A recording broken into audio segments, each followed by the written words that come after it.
우리 함께 말씀을 보고 듣도록 하겠습니다. 함께 보실 말씀은 히브리서 11장 1절에서 2절.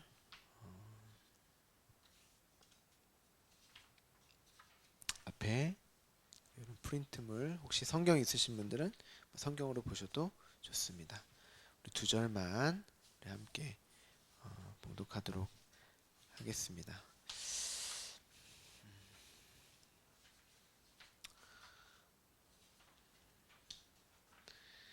봉독할까요? 믿음은 바라는 것들의 실상이요 보이지 않는 것들의 증거니 선진들이 이로써 증거를 얻었느니라.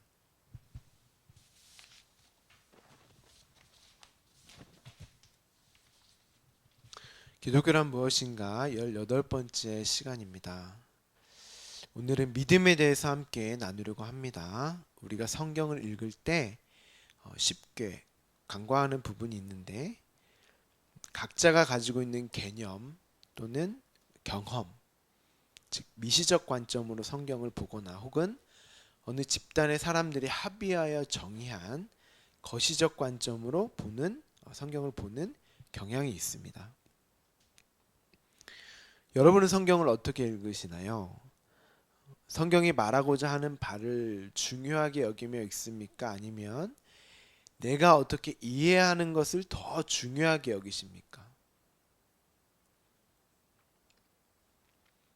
대부분의 사람들은 후자를 선호합니다.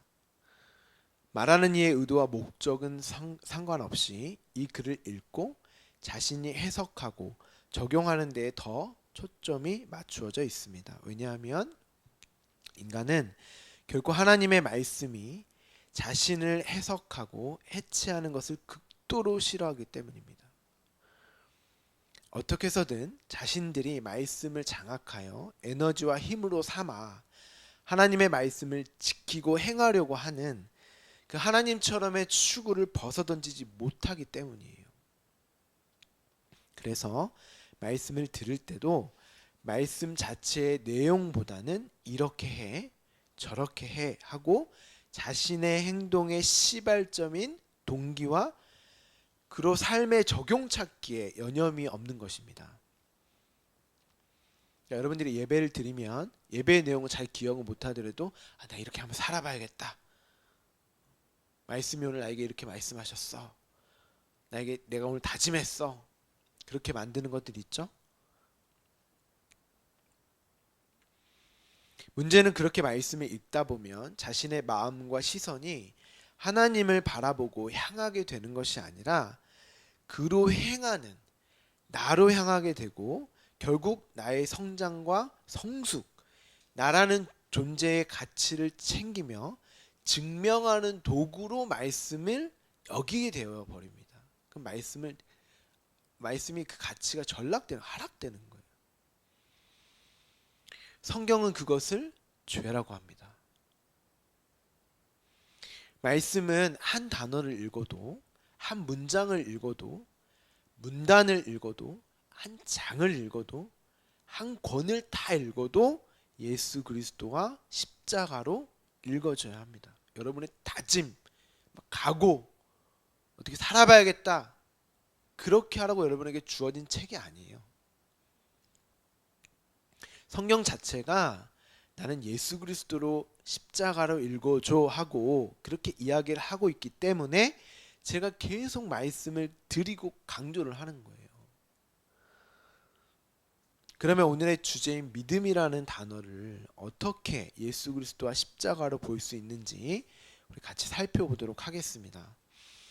먼저 우리가 흔히 알고 있는 기본적인 믿음에 대한 정의를 한번 살펴보죠.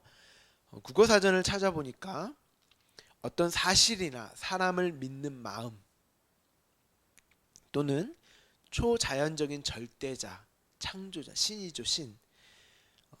및 종교 대상에 대한 신자 자신의 태도로서 두려워하고 경건히 여기며 자비, 사랑, 의뢰심을 갖는 일이라고 나와 있습니다. 여기서 의뢰심이라고 하는 단어가 무슨 뜻이냐면 굳게 믿고 의지하다. 그러니까 믿음이라는 단어를 찾아봤더니 그 내용도 믿으래요. 그냥 믿고 의지해. 이렇게 정의가 되어 있어요.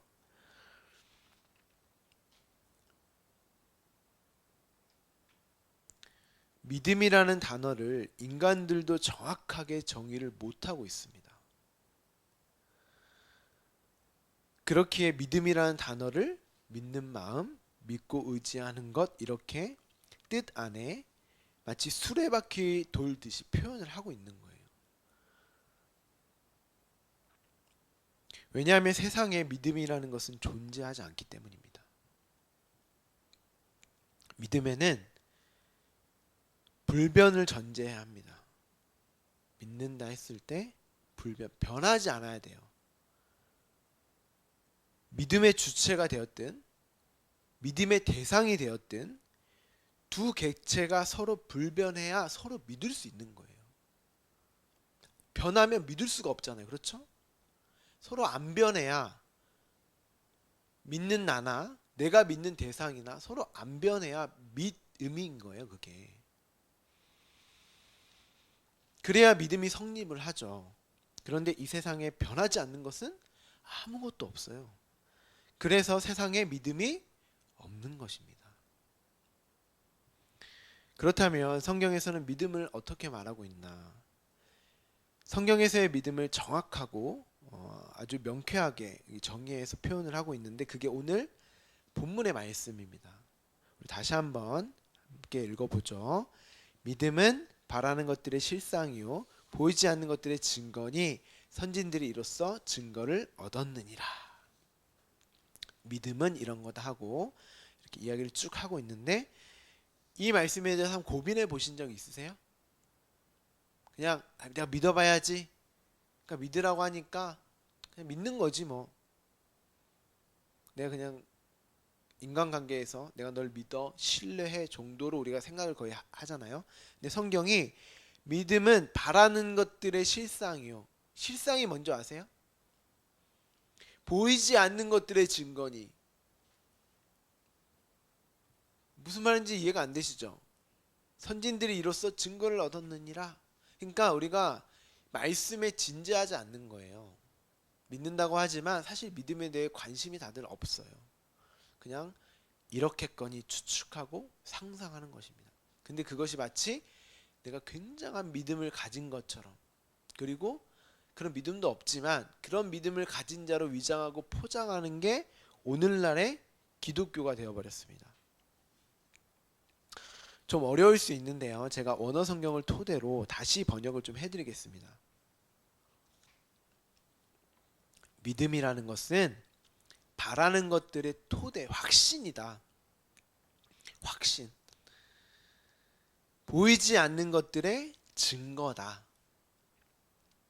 여기서 이 증거라는 단어가 무슨 뜻이냐면 확 비추다는 뜻이에요. 비추다. 비춰서 유죄 선고하다. 그러니까 무언가에 감추어져 있고 무언가에 어둠인 것들을 확 들춰서 죄 있다고 선고하다. 이런 뜻입니다. 그러니까 믿음은 감추어져 있던 것들이 확 무엇인가로부터 비추어져서 유죄로 선고되고 그로 나타나는 증거인데, 보니까 선진들이, 여기서 선진은 히브리서 3장 3절 이후로 쭉 나오는 아브라함, 이삭, 야곱, 우리가 생각하는 믿음의 선진들을 이야기하는 겁니다. 믿음의 선진인 그들에게 자신들이 보지 못하고 감추어져 있던 어떤 것들이 확 비추어져서 유죄로 선고됨을 확신으로 주어지는 것, 확신으로 주어지게 되는 것이며 이것을 증거로 얻었다고 이야기합니다. 이 말 자체도 좀 어려운데 제가 이제 쉽게 설명을 드릴 거예요. 그런데 여기서 증거는 앞의 증거와 또 다른 단어예요. 번역을 또 증거라고 했는데 앞의 증거와 뒤의 증거가 원어를 보면 다른 단어예요. 뒤의 단어는 순교를 당하다. 그러니까 죽임을 당하다. 이런 뜻입니다. 이것이 증거라는 거죠. 자, 다시요. 믿음은 확신입니다. 어떤 확신이냐면 내가 보지 못하는 것을 확 비추어서 누군가로부터 확 비추어서 들추어내짐을 당하고 유죄로 선고됨의 증거인데 선진들이 그 믿음으로 다 순교했다. 이로써 그 증거를 얻었으니까 다 죽었다는 얘기예요. 그러면 믿음이 그들을 어떻게 했다는 거예요? 믿음이 그들을 다 죽였다는 의미입니다. 죄인으로 유죄로 선고됨을 드러내고 모두 죽음에 이르게 했다는 거예요. 믿음이. 여기서 여러분들이 또 오해하실까봐 말씀을 드리는데 죽음이라는 단어를 잘 이해하셔야 됩니다. 죽음은 나쁜 것, 더럽고 악한 것으로만 생각하시면 안 돼요. 성경에서 말하는 죽음은 그렇게만 쓰이는 것이 아닙니다.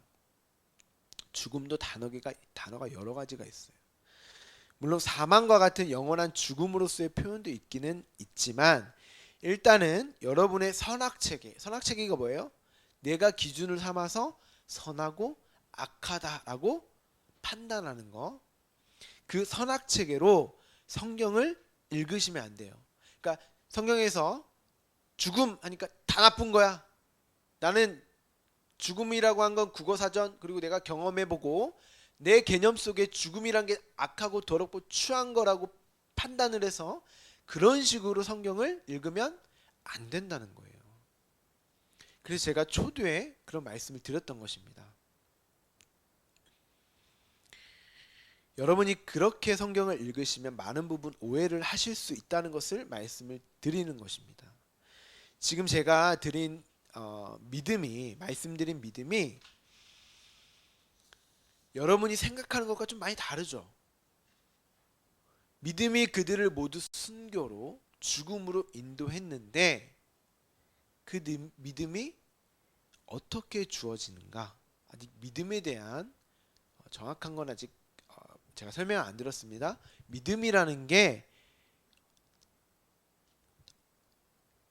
믿음의 역할, 그렇죠? 믿음의 역할, 기능만 우리가 지금 봤습니다. 그러면 믿음이라는 게 그런 기능과 역할을 하는데 어떻게 그 믿음이 나에게 찾아오나 주어지나. 에베소서 2장 8절입니다. 우리 함께 봉독할까요?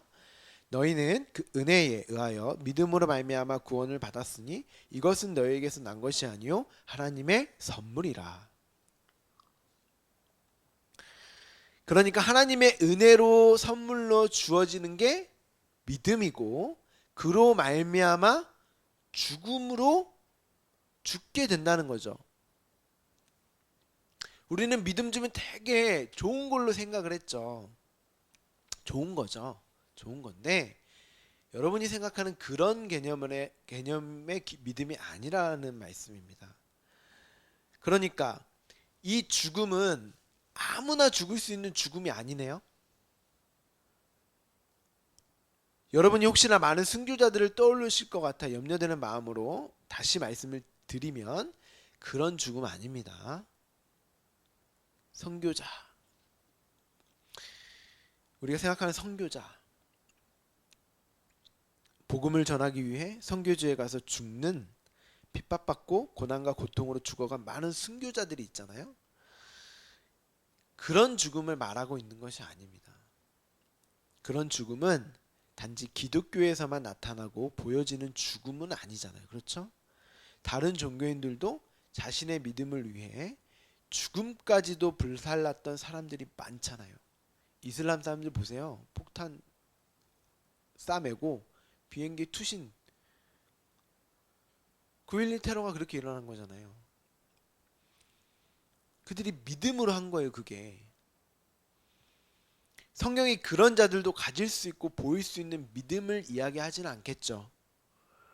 앞서 보았던 우리가 믿음의 선진이라고 부르는 그 사람들만이 죽을 수 있는 죽음, 하나님의 은혜로 받는 믿음으로 주어지는 죽음, 그 죽음을 말하고 있는 거예요. 아무나 죽을 수 있는 죽음이 아닙니다. 그러면 어떤 사람들만 이 죽음을 경험하고 죽을 수가 있죠? 앞서 우리가 믿음을 선물로 받은 사람들만, 은혜의 선물로 믿음을 받은 자들만. 은혜라는 게 뭐예요? 거저 주심, 그죠? 어떤 대가나 우리의 어떤 자격과 요건과 조건에 보지 않고 그냥 우리에게 주시. 왜 그냥 주셨어요? 선물이라고 하는 건, 은혜로 선물로 주셨다는 거, 믿음을 주신 건 우리가 갚을 수 있는 게 아니에요. 그건 우리가 뭔가를 해서 갚을 수 있으면 그게 은혜가 될 수 없어요. 그건 대가죠, 대가. 우리는 보통 믿음을 어떠한 분량으로 생각해서 우리가 열심히 노력하면 얻어질 수 있는 것처럼 여기고, 기도하고 봉사하며 헌신하며 그 믿음의 분량을 채우고 증명하기 위해서 혹은 그로 주어지는 대가로 여기는 것을 믿음이라고 합니다. 생각을 많이 해요. 대부분 그렇게 믿는다니까요. 그렇게 하는 것을 신앙생활이라고 생각을 한단 말이죠. 그런데 성경은 어디에도 그런 믿음은 말하지 않습니다. 단 한 줄도 적혀 있지 않아요. 믿음은 여러분이 장악하고 사유할 수 있는 게 아니에요.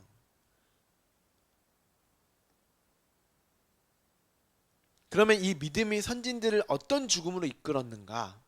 결론부터 말씀을 드리자면 어떤 죽음일까요? 한번 생각해 보세요. 우리가 맨날 같은 내용을 항상 공부하잖아요. 어떤 죽음일까요? 예수 그리스도와 십자가의 죽음입니다. 믿음이라는 선물을 받았던, 은혜로 받았더니 그들에게 주어지는 증거, 확신이 뭐냐면 예수 그리스도의 십자가의 그 죽음. 그 죽음을 죽은 자들을 순교자라고 하는 거예요. 여러분이 존경하고 존중하는 많은 순교자들이 순교자가 아니라 십자가의 죽음을 처절하게 경험하고 그 삶을 증거로 내놓고 간 사람들이 순교자예요. 그렇다면 우리가 먼저 해결해야 할 부분이 있는데, 믿음은 바라는 것들의 확신인데 여기서 바람의 주체가 누구인지를 먼저 해결을 해야 됩니다. 누가 바랬길래, 그렇게 누가 희망했길래 그 믿음이 주어지고 그 믿음이 기능, 역할을 하는가? 로마서로 한번 가보죠. 로마서 1장 17절입니다. 복음에는 하나님의 의가 나타나서 믿음으로 믿음에 이르게 하나니 기록된 바 오직 의는 믿음으로 말미암아 살리람과 같으니라. 우리가 믿음을 논할 때 자꾸 그 근원을 나라는 존재에서 찾으려고 하는데, 성경은 믿음의 근원을 뭐라고 해요? 하나님의 의. 하나님의 의가 나타나서, 그렇죠? 그리고 또 믿음으로 이르게 하는 것이 복음이다. 앞서 믿음이 뭐라 그랬어요?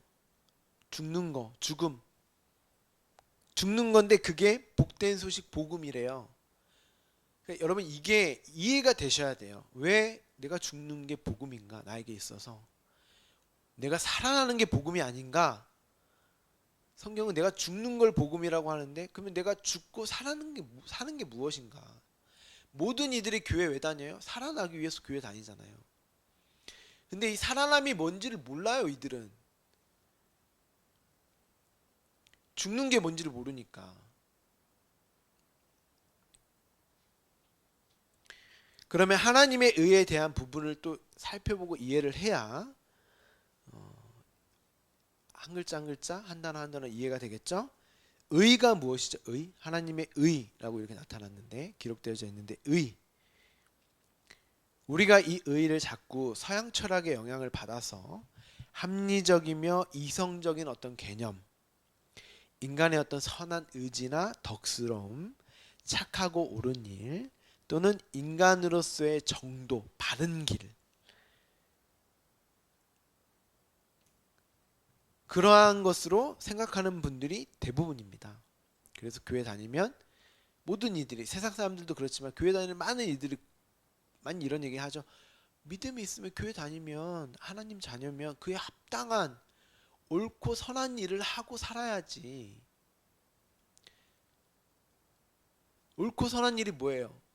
본인들의 선악체계, 선악과를 먹고 선악체계가 되어서 모두 각자가 가지고 있는 기준에 옳은 일, 그건 그런 건 없어요. 세상에 각자 다 달라요. 그래서 법과 윤리와 도덕들이 있는 거예요. 다 다르기 때문에 합의를 해야 되거든요.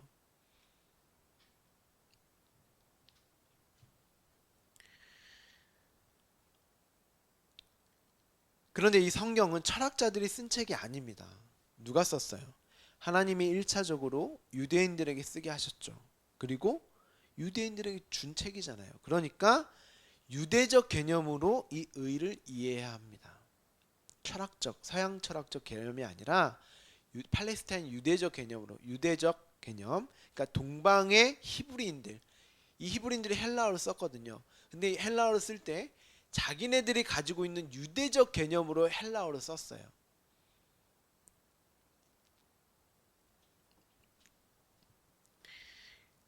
이 히브리인들에게 있어서 이 의는 관계적 용어입니다.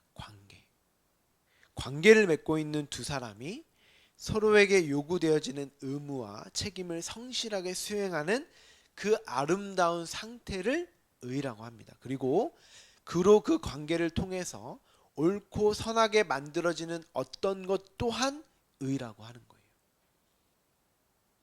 쉽게 설명드리면 저는 여기 계신 만시 사모님의 남편이죠.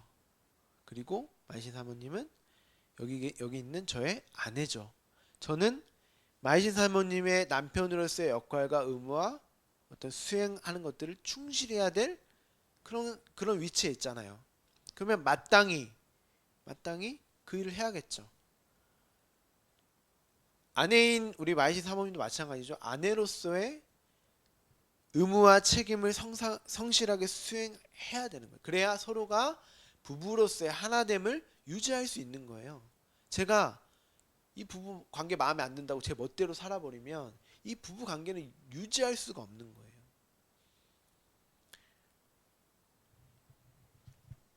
서양 사람들은 이 정의라는 개념, 인간관계 이 관계적 개념을 잘 이해를 못합니다. 특히 이제 아시아, 특히 우리나라죠. 이 정의라는 개념을 잘 이해를 못하는데 우리는 누가 좀 잘못을 해도 내 안에 관계에 있으면 눈은 감아주기도 하고 실수를 해도 다음에 잘하면 되지 하고 격려를 하잖아요. 용서해주고 넘어가주기도 하고. 그런데 서양 사람들, 이 사람들의 개념에 있어서 이 레미제라블이라는 책이나 영화를 보시면 이 장발장이 너무 배가 고파서 그리고 자신의 가족들이 굶고 있으니까 빵 한 덩이를 훔칩니다. 근데 5년을 선고받아요. 그러니까 이들에게 있어서의 정의는 아무리 상황과 환경이 그러할지라도 법으로 그렇게 정해져 있으면 그걸 그대로 법규에 있는 그대로 처분을 다 받아야 되는 거예요. 그게 정의예요. 우리는 네 얼마나 배고팠어. 한 덩이 말고 한 5덩이 가져가. 이렇게 정의라도 있는데 서양 사람들은 아니야. 딱 그렇게 본인들의 그 올바름 있죠. 그 올바름에 그 어떤 것도 끼어들 수 없어요. 반드시 그렇게 해야 되는 거. 그 사람들은 그것을 의라고 했어요. 정의. 그렇다고 뭐 서양 사람들이 뭐 다 그렇게 매정하다 이런 뜻이 아닙니다. 그 개념 자체가 그렇다는 말씀을 드리는 거예요. 그런데 성경에서 말하는 의는 그런 의가 아니라 관계적 용어란 말이죠. 지금 우리 시대의 교회가 그러면 어떤 정의를, 어떤 의를 강조하고 있습니까? 세상에 선한 영향력을 끼치는 교회, 아름다움을 드러내는 교회, 정의로운 사회로부터 칭찬받고 인정받는 교회. 자꾸 사회적인 어떤 이 사회적 참여, 그 정의를 자꾸 추구하고 거기에 비춰지는 교회, 하도 욕을 먹으니까 우리 똑바로 하나님 자녀로 똑바로 사회로부터 인정받고 칭찬받는 그런 교회가 되어야지, 깨끗하고. 근데 교회는 그런 곳이 아니에요. 그렇게 하지 말라는 얘기가 아니라 그걸 추구하고 목적하는 교회가 아닙니다. 교회는 자기 부정과 부인으로 죽어서 그것을 증거로 드러내요.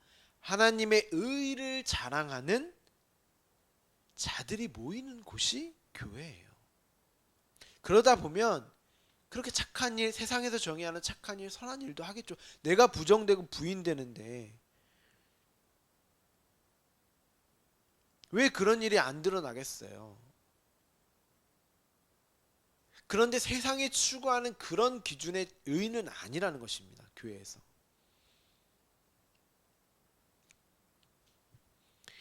그러니까 너무 보여지는 거에 집착하지 마시고, 다른 교회는 막 정말 건물도 멋지고 뭐 선한 일도 많이 하고 봉사도 많이 하고 선교도 많이 하는데 우리 교회는 그렇게 하지도 않아. 우리 교회는 그런 걸 추구하지 않아요. 하지 말자는 얘기가 아니라 추구하질 않아요. 그래서 보여지는 거에 집착하지 마시고 부러워하지도 마세요. 여러분이 자기 십자가를 지고 가는 그 길에 하나님이 그러한 것들이 필요하시면 사용하실 거예요. 아니, 우리 교회는 더 크게 사용하실 거예요. 저는 그렇게 믿어요. 하지만 그것이 우리의 일은 아니다. 우리가 하나님의 자녀로 되어져 가는 과정 중에 자연스럽게 되어지는 거지, 그걸 추구하고 목적하면 안 된다.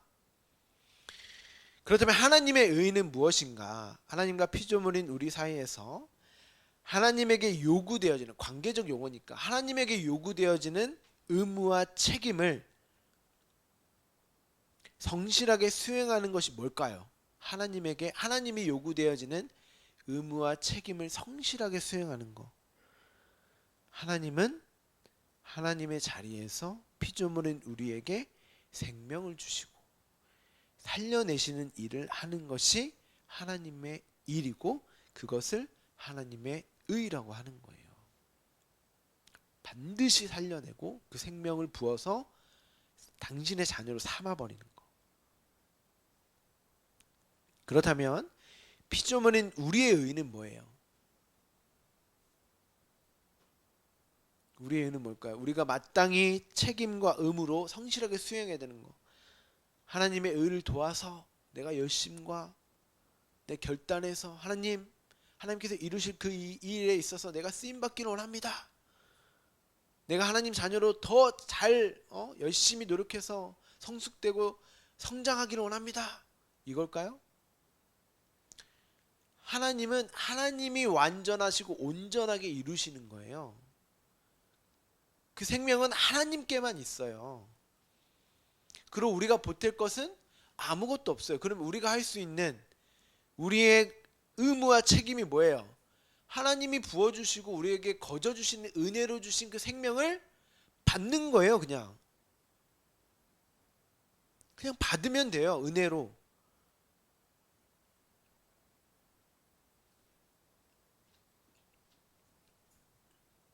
근데 인간은 왜 그냥 받냐는 거죠. 왜 은혜로 예수 그리스도의 십자가로 구원을 받냐는 거예요. 나는 가치가 있고 나도 얼마든지 할 수 있는데 내가 왜 거저주는 걸 그냥 받아야 되냐는 거예요. 그럼 내 가치가 없다는 거잖아요. 그거는 내가 그렇게 가치 없는 존재, 인간이 그렇게 가치 없는 존재야? 왜 하나님만 절대적으로 의존해야 돼? 왜 하나님만 붙들어야 돼? 왜 하나님이 주시는 것만, 왜 하나님이 나에게 허락하신 것만 해야 돼? 왜 하나님이 주시는 그 상황과 환경을 내가 인정해야 돼? 나는 얼마든지 가치 있고 나는 얼마든지 내 능력이 있는데 내가 왜 거저 주시는 은혜로만 살아야 해? 다 은혜를 얘기하고 다 하나님의 사랑을 얘기하지만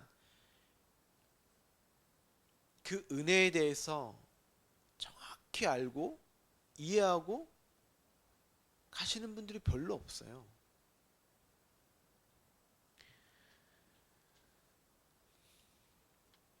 그러면 우리가 하나님의 생명을 받아 존재하고 생명으로만 살아가는 그 일을 누구만 하실 수 있는 거예요?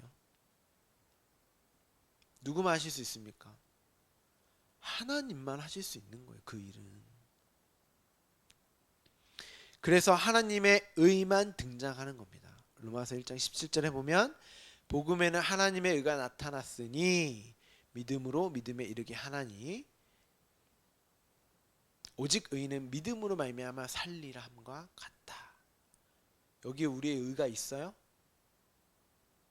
우리의 의는 그저 하나님의 의가 나타나서 믿음으로 주어지는 그걸 그냥 받는 거기 때문에 우리의 의가 없는 거예요. 일부러 기록하지 않은 거예요. 근데 우리의 의가 있어요. 뒤에 이제 제가 나누겠지만 어떤 의인지를 한번 생각을 하시면서 따라오시면 좋을 것 같습니다. 왜 하나님만 하실 수 있어요? 왜 하나님의 의만 등장해요? 하나님만 선하고 그분만 자신의 역할을 성실하게 수행할 수 있는, 우리를 옳고 선하게 만들어주는 선하고 의로우신 분이기 때문이에요. 하나님만. 우리는 그 일 못해요.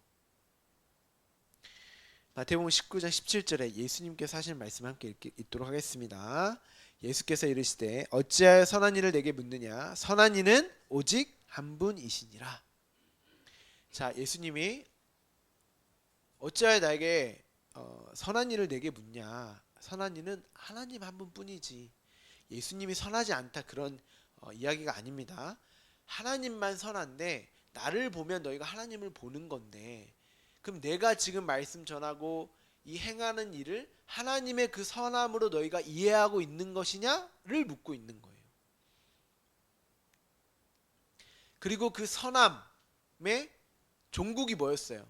십자가였잖아요. 그러니까 그 십자가까지도 선하다고 여기는 거냐, 은혜로 너희가 거저 받는 하나님의 의로 말미암아 주어지는 선하고 완전한 것이라고 믿고 있다는 거냐? 시편 7장 7편 11절 51편 4절 두 절 함께 봉독하겠습니다. 하나님은 의로우신 재판장이시며 내가 주께만 범죄하여 주의 목전에 악을 행하였사오니 주께서 말씀하실 때에 의로우시다 하고 주께서 심판하실 때에 순전하시다 하리이다. 하나님만이 의로우시며 재판장이시다. 하나님만이 선하고 옳고 유일한 하나님만이 선악의 주체자가 되신다는 거예요.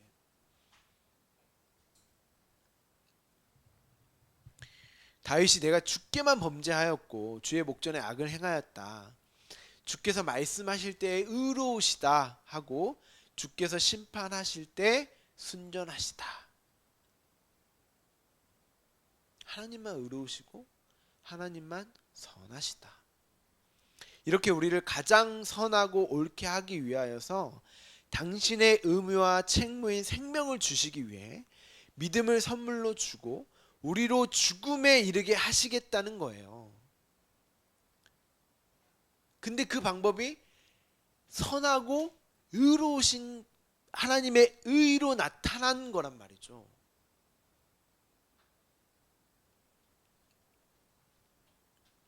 그러면 그 죽음이 무엇인지를 함께 살펴보아야겠죠. 그 의가 나타나서 믿음이 주어진 선진들의 삶이 어땠는지를 보면 죽음이 무엇인지를 이제 이해하실 수가 있을 거예요. 여러분이 믿음하면 떠오르는 인물이 누가 있으세요? 믿음하면, 믿음의 조상하면 떠오르는 인물? 아브라함이죠. 아브라함을 한번 보도록 하겠습니다. 우리 히브리서 11장 8절 9절 10절 우리 함께 세 구절 봉독하도록 하겠습니다. 믿음으로 아브라함은 부르심을 받았을 때에 순종하여 장래의 유업으로 받을 땅에 나아갈새 갈 바를 알지 못하고 나아갔으며 믿음으로 그가 이방의 땅에 있는 것 같이 약속의 땅에 거류하여 동일한 약속을 유업으로 함께 받은 이삭 및 야곱과 더불어 장막에 거하였으니 이는 그가 하나님이 계획하시고 지으실 터가 있는 성을 바랐습니다. 자, 여러분이 가장 믿음의 조상 닮고 싶어하고 그 믿음, 아브라함이 가진 그 믿음을 나에게도 좀 있었으면 하는 인물이란 말이죠. 히브리서 기자는 아브라함이 순종했어. 그리고 그로 나아갔다. 순종함으로 나아갔어. 약속의 땅에 거류했고 하나님이 계획하신 성을 바랬어.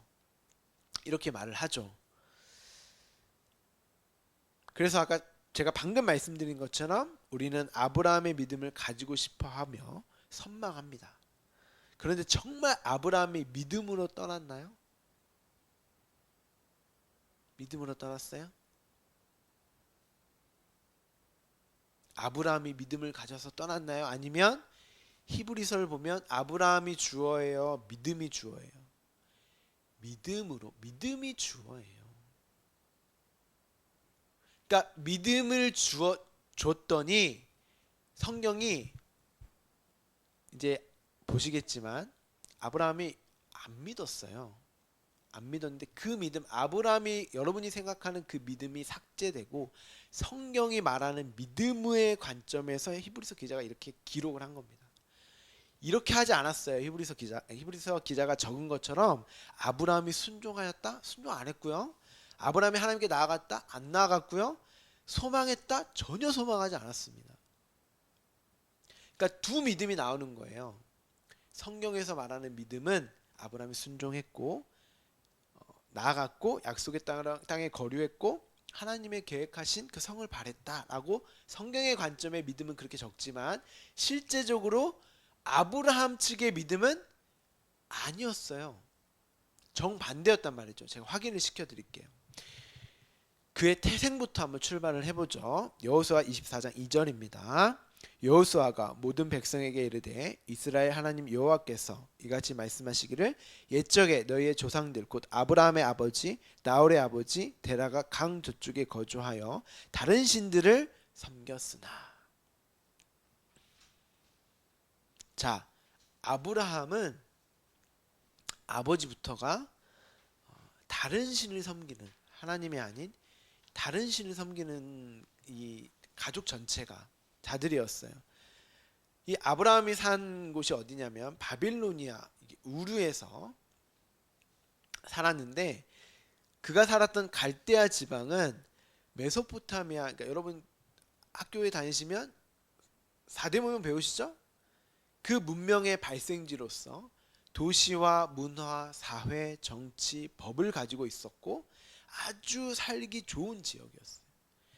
각자의 선악체계가 다 다르니까 사람들이 합의하여서 서로 죽고 죽이면 안 되잖아요. 법이 없으면. 그렇게 막 도시와 사회가 사람들이 살 수가 없으니까. 그래서 모여서 도시를 이루고 법을 만들고 정치, 서로 의견을 나누는 정치, 해결하는 갈등을 해결하는 정치를 만들고 그로 사회를 이루고 그랬단 말이죠. 왜요?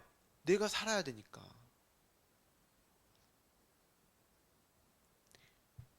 사회정치법의 존재 이유가 그거예요. 우리가 너무 악하고 더럽고 추악해서 그냥 놔두면 이게 감당할 수가 없는 거예요. 그러니까 합의하에서 우리 서로 그렇게 하지 말자. 그렇게 하면 벌을 주자. 그렇게 해서 시작된 거예요. 그 당시는 자신이 정착해서 살았던 안전이 보장된 곳을 벗어나 나그네가 되어 산다는 것은 목숨을 걸고 모험을 해야 했던 시대예요. 그런 계획에 하나님이 찾아가셔서 너의 고향과 친척과 아버지의 집을 떠나 내가 내게 보여줄 땅으로 가라고 말씀을 하세요. 창세기 12장 1절 2절 우리 함께 봉독하도록 하겠습니다. 여호와께서 아브라함에게 이르시되 너는 너의 고향과 친척과 아버지의 집을 떠나 내가 내게 보여줄 땅으로 가라. 내가 너로 큰 민족을 이루고 내게 복을 주어 내 이름을 창대하게 하리니 너는 복이 될지라. 아브라함이 왜 자신의 보금자리, 그 안정된 그 도시였잖아요. 그렇죠? 왜 그 안정되고 안전한 그 보금자리를 떠나서 정확하게 지정되지도 않고 보장되지도 않는 그것을 왜 떠났을까요? 아브라함이 하나님을 믿어서? 어디 나와 있어요 그게? 2절에 뭐라고 나와 있어요? 내가 너를 큰 민족을 이루고 내게 복을 주어 내 이름을 창대하게 하리니 너는 복이 될지라. 왜 떠났을까요? 복 받으려고 떠난 거예요. 나 복 된다고 하니까. 하나님을 믿어서 떠난 게 아니고 하나님 복 주신다고 하니까 어떤 내가 다른 신을 섬기고 있었는데 어떤 신이 오더니 내가 너 복 줄 테니까 너의 안정과 안정된 그것을 떠나서 내가 보여줄 그 땅으로 가. 그 복의 내용이 뭐냐면 너로 민족을 이루고 땅의 모든 족속이 너로 말미암아 복을 얻는다고 하니까 자손들이 복을 받게 하기 위해서 우르를 떠난 거예요. 후에 이제 하나님이 약속을 계속 반복해서 말씀하시면서 무별, 바다의 모래같이 이런 이야기 계속 나오거든요. 하나님을 믿어서 떠난 게 아닙니다. 혹시나 그 복을 못 받아서 그 신에게 불이익이라도 당하면 어쩌지 하는 마음도 동시에 있는 거예요.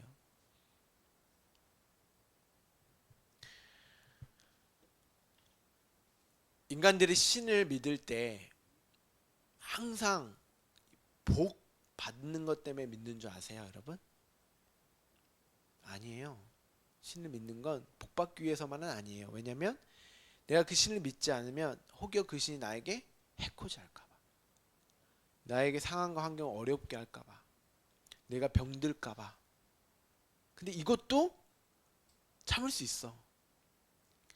근데 인간극장인가요? 거기서 예전에 유명한 배우셨는데 그분이 신내림을 받은 거예요. 근데 자기는 그게 너무 받기 싫은 거야. 몸이 아파도 안 받는다고 하고 여러 가지 상황과 환경이 어려워져도 안 받는다고 했어요. 근데 그 여자가 신내림을 받습니다. 왜 받냐면 네가 안 받으면 네 딸에게 내가 가버릴 거야. 신이 나타나서 그렇게 얘기를 하니까 이 여자가 안 받을 수가 없는 거예요. 나는 괜찮은데 내 딸이 이 해코지를 당하는 걸 본인이 견딜 수가 없는 거죠. 그래서 신내림을 받습니다. 왜 받은 거예요? 복 받으려고? 아니요, 두려워서 받은 거예요. 세상의 종교, 세상의 이방, 신들은 다 그런 걸 동시에 가지고 있어요. 복도 복이지만 그 복의 이면인 두려움을 항상 포함하고 있습니다. 그것이 하나님의 말씀을 제대로 이해하지 못하는 자들, 하나님을 그냥 이방신으로 여기는, 하나님을 그냥 내 복을 추구하고 내 어떤 것을 요구하고 요청하면 들어주는 그런 신으로 이해하면 그 하나님도 때로는 나에게 복을 주는 선한 하나님이지만 때로는 나에게 하나님 말씀 안 들으면 못 지키고 못 행하면 나에게 벌 주는 두려움의 하나님, 그런 하나님이 되는 거예요. 근데 우리가 다 그렇게 신앙생활 한다니까요. 하나님께 기도하는 것 대부분이 그거잖아요. 내가 좋은 상황과 환경, 내가 병 걸리지 않게, 내 자녀들 잘 되게, 해코지 안 되게, 해치지 않게, 위험이 없게, 다 이런 거잖아요. 정말 그 자녀들의 생명을 위해서, 정말 그 자녀들의 영생을 위해서 기도합니까? 좋은 대학, 좋은 배우자, 이런 거 기도하잖아요. 그걸 하지 말라는 얘기가 아니라 정말 해야 될 기도가 있는데 그걸 안 하고 엉뚱한 이방신적인 하나님을 믿는 데에 거의 초점이 맞춰져 있어서 말씀을 드리는 겁니다. 자, 스데반이 사도행전에서 어떻게 이 아브라함을 이야기하는지를 보도록 하겠습니다. 사도행전 7장 2절 4절 함께 읽도록 하죠. 스데반이 이르되 여러분 부형들이여 들으소서. 우리 조상 아브라함이 하란에 있기 전에 메소포타미아에 있을 때에 영광의 하나님이 그에게 보여 이르시되 내 고향과 친척을 떠나 내가 내게 보일 땅으로 가라 하시니 아브라함이 갈대아 사람의 땅을 떠나 하란에 거하다가 그의 아버지가 죽음에 하나님이 그를 거기서 너희 지금 사는 이 땅으로 옮기셨느니라. 사도행전에 아브라함 이야기가 있는지 잘 모르셨죠? 보세요. 스데반이 뭐라 그러냐면 아브라함이 얼마나 하나님을 안 믿었는지, 하란에 거하기 전이 어디예요? 우르죠. 우르에서도 하나님이 아브라함에게 나타나셔서 약속의 땅으로 가라고 했다는 거예요. 그런데 하란에서 아버지가 죽자 거기서 또 정착을 합니다. 이의 목적지가 어디예요? 가나안 땅인데 가나안 땅을 안 가고 하란에서 정착을 해요. 자기가 75세가 될 때까지. 그래서 창세기 12장에 하나님이 아브라함에게 또 나타나시는 거예요. 약속한 땅으로 가라고. 왜 갔다고요? 12장에 뭐라고 나올까요? 복 받으려고. 자기로 민족을 이루려고, 자신의 이름을 창대하게 하려고. 그래서 또 이동합니다. 하나님 믿어서 간 게 아니에요. 안 갔어요. 정착을 했는데 하나님이 안 가니까 또 찾아가셔서 복을 다시 한번 말씀을 하니까 그가 이동을 한 거예요. 그러면서 이가 뭘 하냐면 하나님께 제단을 쌓고 여호와의 이름을 부릅니다. 어떤 여호와의 이름을 불렀겠어요? 복 주세요. 나로 민족으로 만들어 주세요. 제 이름을 창대하게 해주세요. 하면서 하나님의 이름을 불렀습니다. 그런데 이 가나안 땅에 도착하자마자 이내 기근이 옵니다. 기근이 오니까 아브라함이 정말 믿었다면 어디 안 가야죠. 그렇죠? 근데 어디로 가요? 애굽으로 가요. 그게 믿은 겁니까? 애굽이 어떤 곳이에요? 세상적 풍요와 안정이 보장이 되고 왕들이 살았던 곳이에요. 그러니까 메소포타미아의 그 도시가 거기에 그거보다 더 좋은 도시가 있는 거예요. 눈길이 거기로 자동적으로 가게 되는 겁니다. 여기 있으니까 먹을 것도 없어. 복이라고 약속을 했는데 복 같지도 않아. 자기가 생각한 그 복이 없다고 여기게 되고 주위를 둘러보니 애굽이 훨씬 복이 가득한 땅으로 여겨졌던 거예요. 그래서 거기로 갑니다.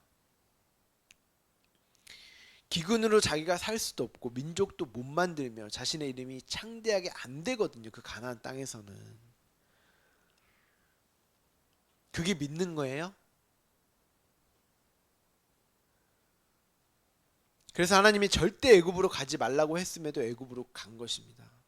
그리고 거기서 뭐 합니까? 아내 팔아먹습니다. 사라를 팔아먹잖아요. 왜 팔아먹었어요? 아내가 얼마나 이뻤는지 아내를 차지하려는 사람들로 자신이 죽을까봐. 옛날 고대시대 때는 서로가 전쟁을 하면 이 자기의 종족과 어떤 후손들을 많이 남겨야 되면 여성들이 필요하잖아요. 그렇죠? 이게 여성 폄하 발언이 아니라 고대 때는 그랬어요. 여성은 그 당시에 사람 취급을 안 했어요. 그러니까 수단이었어요. 그냥. 그러면 안 되죠. 근데 그 당시에는 그랬어요. 그래서 여성들을 많이 차지한 만큼 내 부족이 커지고 영향력이 세지기 때문에 전쟁을 해서 이 여성들을 많이 착취를 하고 많이 전쟁을 싸워서 데리고 왔단 말이죠. 근데 이 사라가 이쁘고 하다 보니까 그로 자신이 죽을까봐. 그래서 누이라고 속이고 바로에게 줍니다. 바칩니다. 근데 여기에는 또 중요한 점이 있는데 왜 사라를 팔았느냐? 하나님이 복을 주시고 복이 된다고 했고 너로 민족을 만들고 너로 네 이름을 창대케 하는 그 복을 주셨다고 했잖아요. 그러면 그 복의 대상이 내가 죽으면 돼야 안 돼요? 안 되잖아요. 나는 죽을 수 없다는 거죠. 내 아내를 팔아서라도 내 목숨은 내가 부지하겠다는 거예요. 하나님의 언약에 자기가 지금 뭔가 할 수 있다라고 생각을 하는 거예요. 내가 죽으면 하나님의 언약은 못 이루어져. 여러분 아브라함이 죽는다고 하나님의 언약이 못 이루어집니까? 아니라니까요. 하나님의 의는 온전하고 완전한 거예요. 아브라함과 전혀 관계가 없어요. 아브라함이 죽어도 살려서 아브라함이 죽고 썩어서 진토에 그냥 다 분해가 돼도 하나님이 살려내서 하실 수 있는 분이에요. 아브라함 때문에 그 언약이 성취되고 안 되고의 문제가 아니란 말입니다. 근데 아브라함은 내가 살아야지 하나님의 언약이 약속이 성취가 되지, 이렇게 생각을 했던 거예요.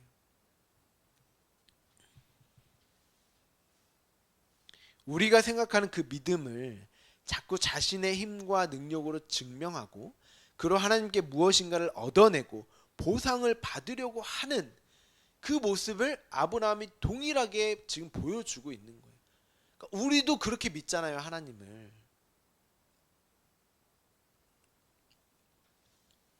그렇다면 하나님이 그런 아브라함과 자신으로 시작되고 발휘되는 그 믿음을 어떻게 하셔야 돼요? 어떻게 해야 될까요? 기각해야죠.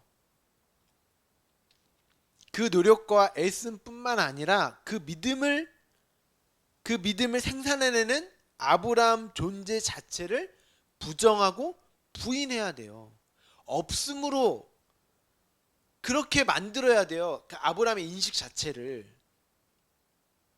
자꾸 도우려고 하나님께 뭘 하려고 하니까, 야, 너는 너에 의해서 절대 이 언약이, 이 나의 의가 너의 어떠한 의로 인해서 완성되는 게 아니야를 가르쳐줘야 되잖아. 그러면 그를 부정시키고 부인해야 돼요. 맞죠? 그래야 그것이 하나님의 의일 수 있단 말입니다. 아브라함의 의가 요만큼이라도 가면 그게 온전과 완전히 안 돼요. 의로움이 안 돼요. 선함이 안 돼요. 그건 부정함이란 말이죠.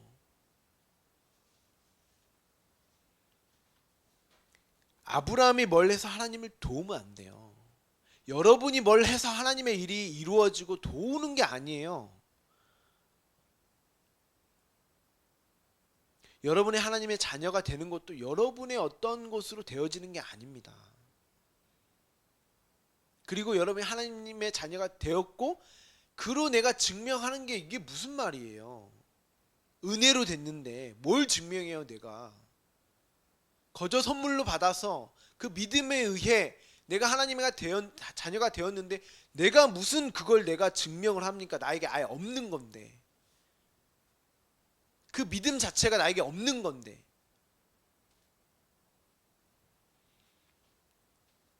그것은 하나님의 의가 아니라 불의가 되는 거예요. 하나님의 아브라함을 찾아가신 것은 자신의 유익과 만족을 위해서 복을 추구하며 살며 이방신으로 섬겼던 그 자, 하나님이 나타나셔서 떠나라고 말씀하셨어도 자신 스스로의 판단과 기준을 가장 큰 가치로 살았던 자, 그러한 하나님이 원하시는 믿음을 생산해낼 수 없는 불가능한 자, 그로 아브라함을 들어 사용한 것이지 그의 믿음을 칭찬하기 위함이 아닌 거예요. 그럼 아브라함의 믿음을 닮아야 돼요? 안 닮아야 돼요? 닮으면 안 돼요.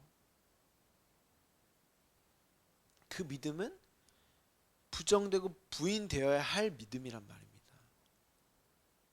그리고 나도 그렇게 믿었으니까 내 믿음도 그렇게 하나님 앞에서 기각되는 거예요. 삭제되는 거예요. 자꾸. 하나님의 의가 나타나서 하나님이 가지고 계신 믿음을 선물로 주시자 그가 믿음을 갖게 되고 그것을 그의 의로 여기십니다. 그제야 비로소. 창세기 15장 1절부터 7절까지 우리 함께 봉독을 하죠. 이후에 여호와의 말씀이 환상 중에 아브라함에게 임하여 이르시되 아브라함아 두려워하지 말라. 나는 내 방패요 너의 지극히 큰 상급이니라. 아브라함이 이르되 주 여호와여 무엇을 내게 주시려 하나이까? 나는 자식이 없사오니 나의 상속자는 이 다메섹 사람 엘리에셀이니이다. 아브라함이 또 이르되 주께서 내게 씨를 주지 아니하셨으니 내 집에서 길린 자가 내 상속자가 될 것이니이다.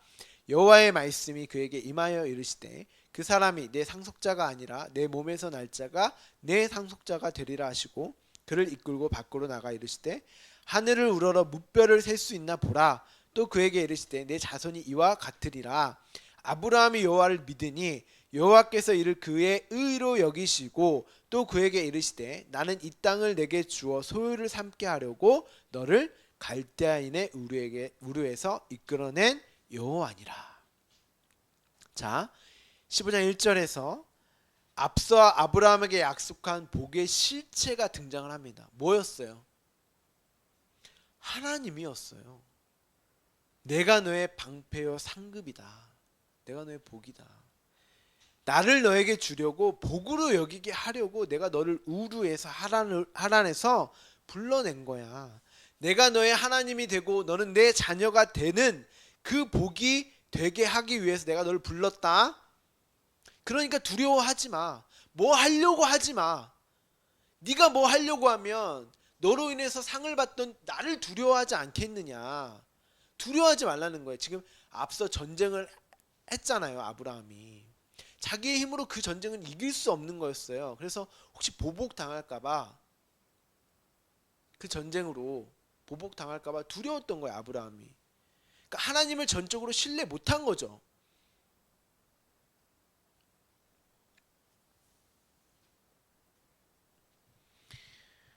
이렇게 이야기를 하니까 하나님께서 이렇게 아브라함에게 이야기를 하니까 아브라함이 뭐라고 해요? 아, 하나님, 나의 복이시고 나의 방패요 나의 상급이십니다 라는 고백을 합니까?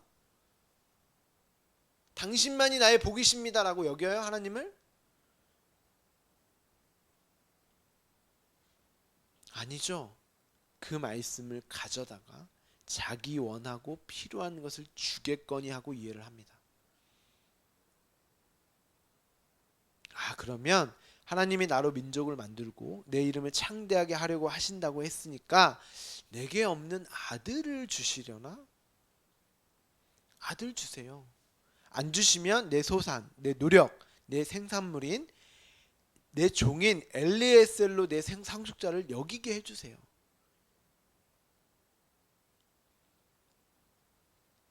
그렇게 말을 하니까 하나님이 아니다. 내 몸에서 날 자가 내 상속자가 될 거야. 그렇게 말씀을 하시고 하늘을 우러러 무뼈를 셀 수 있나 보라. 내 자손이 이렇게 될 거야 하니까 아브라함이 여호와를 믿었다 합니다. 이야기를 하죠. 하나님을 믿었다. 그리고 그것을 그의 의로 여기셨다. 이렇게 성경이 기록을 합니다. 그러면 여기서 말하는 아브라함이 믿었다는 것이 무엇인지 하나님이 의로 여겼다는 것이 무엇인지를 또 봐야 되잖아요. 그렇죠? 믿는 게 뭔지 의로 여겨 하나님이 의로 여기신 게 무엇인지 아브라함의 의로 우리가 일반적으로 생각했을 때 믿었으면 하나님이 주신다고 한 자신의 몸에서 탄생하게 될 그 자손이 주어질 것을 믿었다는 거죠. 그렇죠? 하나님이 준다고 했으니까 그 약속을 믿는 거잖아요. 그런데 아브라함이 믿었어요? 안 믿었어요? 안 믿었습니다. 아브라함이 한 번 아내를 판 게 아니에요. 그랄 왕 아비멜렉에게 또 아내를 팔아먹습니다. 근데 그때는 이삭이 사라 뱃속에 있었을 때예요.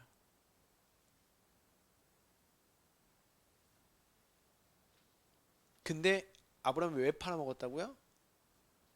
내가 살아야 되니까 아내든 내 자식이든 다 필요 없다는 겁니다. 그러니까 인간의 그 가치, 자신에 대한 가치와 집요함은 아주 추악한 거예요. 아주 추악한 겁니다. 자기 아내, 자식 다 필요 없는 거예요. 자기에게 있어서. 그리고 아브라함이 엘리에셀, 이스마엘을 데리고 와서 엘리에셀 아까 종이죠. 이스마엘은 누구예요? 애굽 여자 하가라고 동침해서 낳은 부정한 자식이에요. 부정한 자식.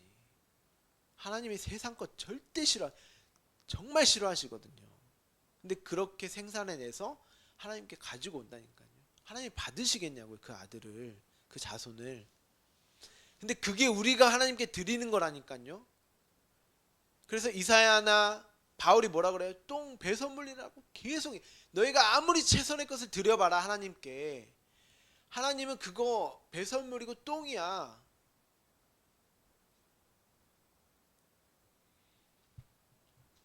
그렇게 자꾸 자신의 열심과 노력으로 생산해낸 그 것들로 상속자로 인정해 달라고 하면서 하나님의 의로움에 그 언약에 뭔가 계속 보태려고 하고 하나님으로부터의 복을 자기의 힘과 노력으로 성취하려고 하는 노력들을 계속합니다.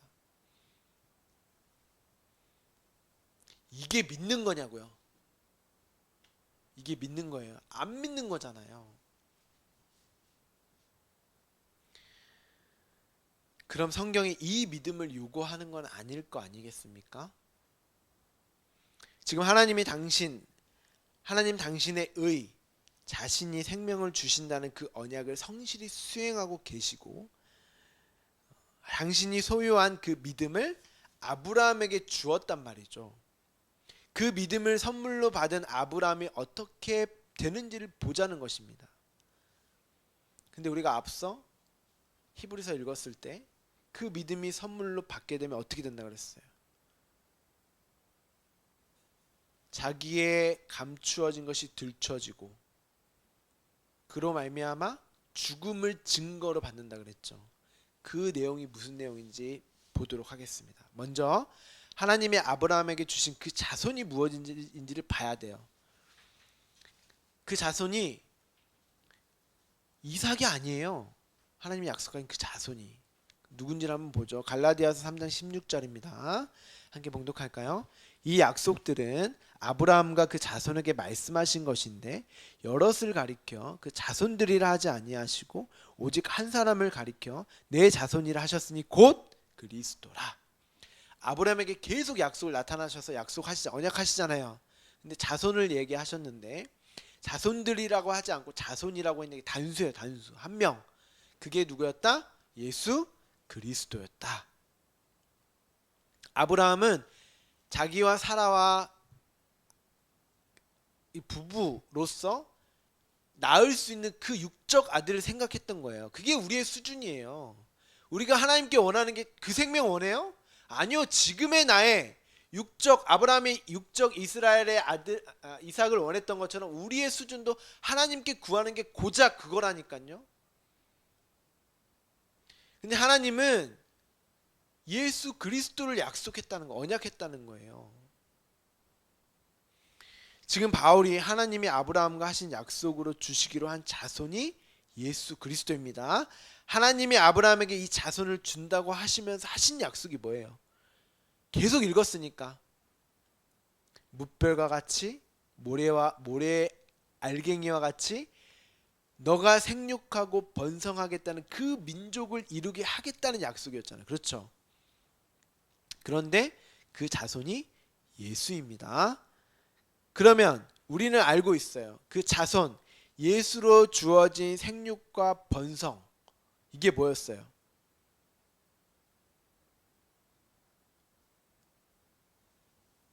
그 자손으로 말미암아 생육과 번성이 일어난다고 했으니까. 근데 그 자손이 예수 그리스도였단 말이죠. 그럼 예수 그리스도로 말미암아 주어지는 생육과 번성이 뭐예요? 교회잖아요. 하나님의 자녀들, 하나님의 백성들이 나타나잖아요. 살아나잖아요. 그들이 생육하고 번성, 교회예요. 그러니까 창세기부터 시작되는 생육과 번성은 예수 그리스도로 말미암아 탄생하게 될 교회에 대한 이야기인 거예요. 단순히 육적 민족을 이루고 많은 자손과 이런 걸 낳는다는 게 얘기가 아니에요. 예수의 십자가로 교회가 탄생되었으니까. 그렇죠?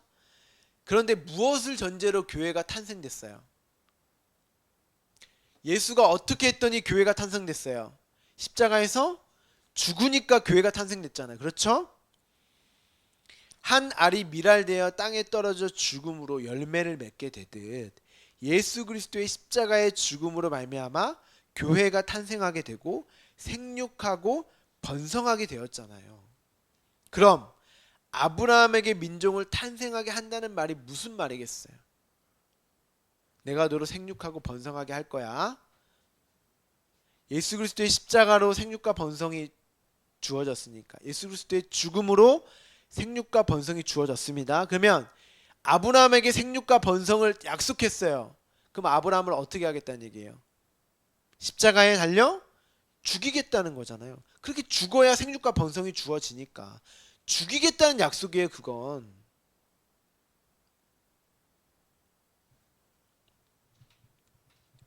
아브라함을 죽여서 복의 근원으로 삼겠다. 너의 이름을 창대하게 하겠다. 너로 생육하고 번성하게 하겠다는 거예요. 그러면 아브라함의 죽음이 뭔지가 나왔네요. 제가 아까 말씀드렸는데 어떤 죽음이었어요? 십자가의 죽음. 그게 하나님의 믿음을 선물 받음으로 발생되어지는 죽음이고 그 믿음으로 주어지는 증거 또한 죽음인 거예요. 그래서 앞서 믿음의 역할을 다시 한번 생각해 보자고요. 확신을 갖게 하는 것인데 어떤 확신? 내가 보지 못하는 것을 확 비추어 들추어내어서 유죄로 선고되고 너 그렇게 하면 안 돼. 네가 뭘 한다고 네가 날 도운다고 한다고 네가 가치 있고 네가 능력이 있어서 나의 이 의로움에 도움이 되는 그 의를 나에게 가져오겠다고 그게 유죄라는 거예요. 우리는 그걸 자랑스럽게 생각하고 하나님께 칭찬받고자 한단 말이죠. 근데 하나님은 그게 유죄다.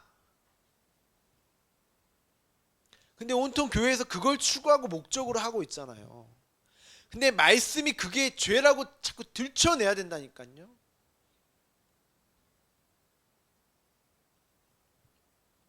나는 이게 죄인지 몰랐는데 믿음이라는 것이 내게 주어지니까 이제 내가 그것이 무엇인지 어떠한 죄인지를 확실하게 알았다는 거예요. 그리고 그 상태가 바로 죽음, 순교라고 하는 겁니다. 그러니까 여러분들 다 지금 순교하고 계시는 거예요. 순교자들을 존경할 게 아니라 여러분이 순교자예요. 그로 말미암아 내가 어떠한 자인지 예수 그리스도의 십자가가 왜 섰는지 그리고 내가 어떻게 살아나게 되었는지를 알게 되는 자기 십자가의 죽음을 경험하게 되는 거예요. 나는 티끌이요 먼지요 없음이구나. 내가 무엇인가 하나님께 도울 수 있다고 하는 그 자체가 죄였구나. 그러면 그가 죽는 거예요. 아무것도 할 수 없으면 죽는 거잖아요. 전적으로 하나님만 의존하고 의지하고 의탁하고 모든 걸 하나님께 맡겨버리는 상태. 세상 사람들은 절대 이해 못합니다. 바보 취급하죠. 하나님이 하도 아브라함이 자기 열심으로 무엇인가를 도와 하나님의 의에 자기의 의를 보태려고 하니까 자손을 준다고 하고 그 후로 13년을 안 나타나 버려요. 자손을 준다고 했으면 좀 빨리 낳게 하면 되잖아요. 우리가 생각했을 때. 여러분도 기도할 때 내가 기도하는데 좀 빨리 이루어졌으면 하는 그런 기도들이 있죠. 하나님이 일부러 안 들어주시는 거예요. 그거는 들어줘도 안 되겠지만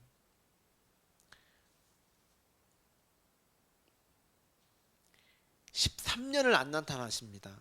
그리고 사라의 경수가 끊어지고 아브라함이 마른 장작이 되어서 도저히 그들의 능력으로는 자손을 생산해낼 수 없는 지경에 이르러서야 하나님이 그들 앞에 나타납니다. 완전히 죽은 거죠, 그들이.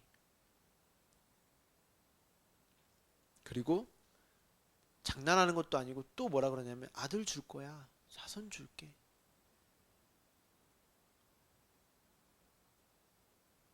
그러니까 하나님께서 여러분에게 주시겠다 하는 그 언약들, 약속들은 이미 창세전에 주어진 거예요. 주어진 거예요. 그런데 이 역사 속으로 살면서 내가 하나님께서 이 예수 그리스도 십자가의 은혜가 무엇인지를 계속 말씀으로 하셨어요. 여러분에게 아들 줄 거야. 내가 줄 거야. 아니 이미 줬어. 줬잖아.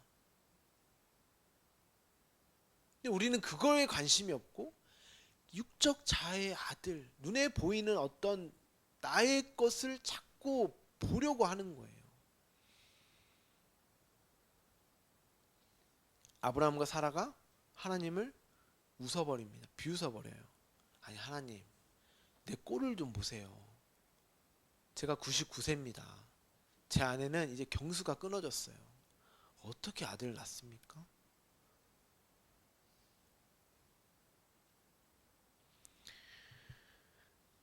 이게 그들이 가지고 있던 믿음의 실체입니다. 인간 측에서의 믿음.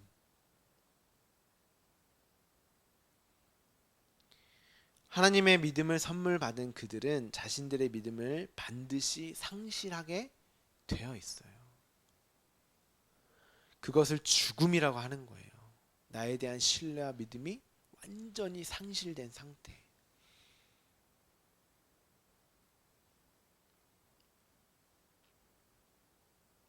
그래야 내가 하나님을 믿기 때문이에요. 나에게 요만큼의 가능성과 믿음의 요건과 조건이 있으면 절대 하나님을 의존하지 않습니다. 하나님을 전적으로 의존하든지 아니면 의존하지 않든지 둘 중에 하나예요. 난 10%만 하나님을 의존하고 하나님을 한 50% 하나님 의존하고 나를 50% 이런 건 없어요. 근데 내가 왜 누구를 믿을 수 있어요? 나에 대한 신뢰와 믿음이 완전히 상실되었기 때문에 누구를 믿는 거 아닙니까? 내가 나를 믿으면 내가 믿음이라고 하는 그게 가능하다면 왜 내가 누구를 믿어야 나를 믿지? 그래서 하나님의 은혜 이런 것들을 나를 믿기 때문에 받아들이지 않는 거예요.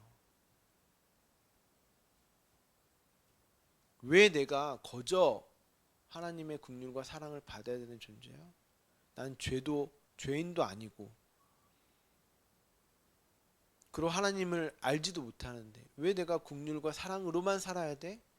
그들은 절대 하나님을 의존하지도 않고 믿지도 않습니다. 믿을 수도 없지만 자기를 믿어요.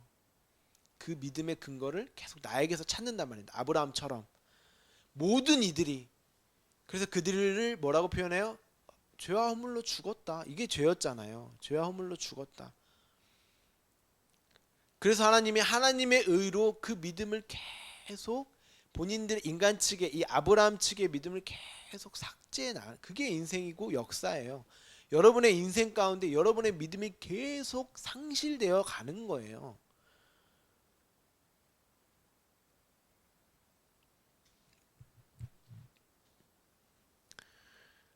인간은 자신을 믿지 절대 남을 믿지 않습니다. 아니 자신도 믿지 못하는 게 인간입니다. 인간의 오만함과 교만함이 거기에 있는 것이죠.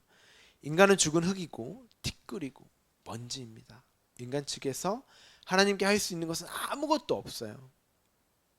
그렇습니다. 하나님, 저라는 존재는 이런 존재입니다. 아무것도 할 수 없는 없음이요 티끌이 많네요. 이제껏 제가 오만하고 교만했습니다 하고 하나님이 주신 믿음에 의해 굴복당하는 것이 내가 죽는 거예요. 그런데 그 믿음으로 먼저 하나님께 완전한 순종으로 마치 굴복당하는 것으로 먼저 십자가에 죽으신 분이 누구예요? 예수 그리스도잖아요. 그 믿음이 가진 원리에 의해 하나님이 아브라함에게 주신 그 믿음이 아브라함을 어떻게 한 거예요?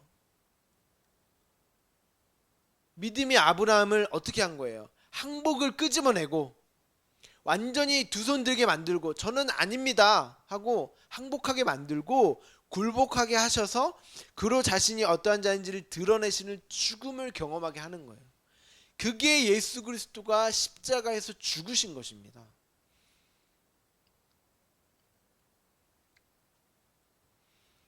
그런데 또 로마서 1장 17절에서 그 의인은 뭐로 산다고 그래요? 믿음으로 말미암아 산다라고 하잖아요. 그럼 믿음으로 죽는 자가 곧 또 살아나는 거네요. 그것을 생명이라고 하는 거예요. 내 믿음이 상실되고 죽어가는 과정이 내가 살아나는 과정을 품고 있는 거예요. 동반하는 거예요. 이해가 되세요? 죽고 살아나는 게 아니에요. 내가 죽어가는 그 과정이 내가 살아나는 과정이에요. 같이 가는 거예요. 그러니까 여러분은 이 땅에서 그 육적 자의 죽음을 많이 경험하면 할수록 살아나는 거예요. 아니 살아있음을 더욱 분명하게 보게 되는 것입니다. 여러분 생각해 보세요. 죄밖에 없는데 이 세상에 의인은 없나니 하나도 없는데 죄밖에 없는데 우리가 그 의를 어떻게 알 수 있어요? 의는 없어요 이 땅에. 하나님만 의니까. 우리가 어떻게 의를 알 수 있어요? 죄를 아는 게 의를 아는 거예요. 이 땅에 죄밖에 없으니까. 죄가 무엇인지를 알면 의를 아는 거예요, 그게. 그러니까 굳이 의에 대해서 설명을 하지 않아도 죄를 막 강조하고 죄에 대해서 풍성하게 나누면 그 알미 내가 의를 아는 거예요. 다른 게 아닙니다. 죄 따로 의 따로 심판 따로 이게 아니라 같은 내용이에요. 근데 이 땅에 죄밖에 없으니까 죄만 계속 비추어서 들추어내는 거예요. 너희가 모르고 있는, 아직도 모르고 있구나, 여전히 모르고 있구나, 우리는 죽을 때까지 모를 수밖에 없는 그 죄를, 뼛속 깊이 있는 감추어진 그 죄를 들춰내시고 후벼 파시는 거야, 하나님이. 너의 본질이 뭔지를.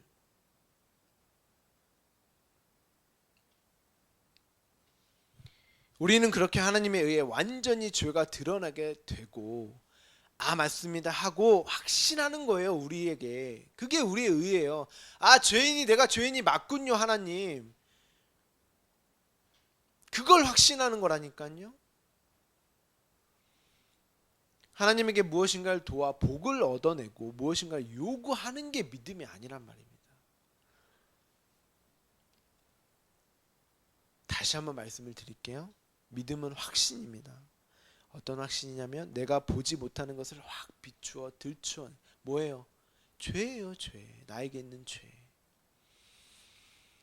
그 죄를 유죄로 선고됨을 증거로 갖는 확신. 아, 나는 죄인이 맞군요. 나는 없음 티끌이 맞군요. 나의 존재됨의 확인. 그렇게 믿음은 죄인인지도 몰랐던 자들에게 선물로 주어지고 그 믿음에 의해 그의 실체가 낱낱이 까발려지는, 유죄 선고를 받아 모두 죽을 수밖에 없는 자들이었음을 확실하게 보게 되어서 예수 그리스도 하나님의 아들이 내가 되어서 죽으신 그 십자가의 죽음이 내 죽음이었다는 것을 처절하게 인생과 역사 속에서 경험하는 거예요. 그 죽음을 경험하는 게 사는 거예요.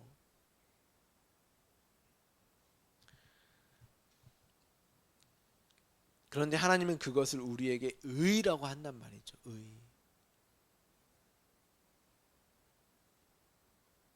의로 여겨주시는 거예요.